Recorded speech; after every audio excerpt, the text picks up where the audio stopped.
everyone, and welcome back to the channel. Today, I am reviewing the Gem Daily Multivitamin Bites, those chewy squares made of real food instead of pills.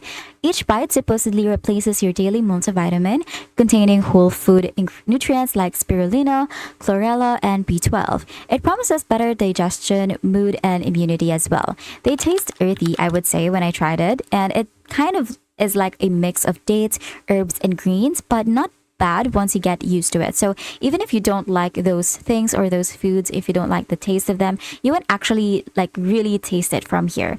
I like the idea of skipping pills, and it doesn't upset my stomach as well. I also noticed more steady energy in the afternoons. Still, the doses are hard to verify. They don't list exact amounts for every vitamin, which makes it hard to compare to a standard multivitamin. The taste may not be for everyone. There is a missing full dosage transparency, and it is a bit pricey for a 30-day supply. And I would say that it is a cool concept if you hate pills. Just know you're paying for convenience, not potency. It is tasty, fun, but not a powerhouse. And that's it. Thank you for watching, and I will see you in the next video.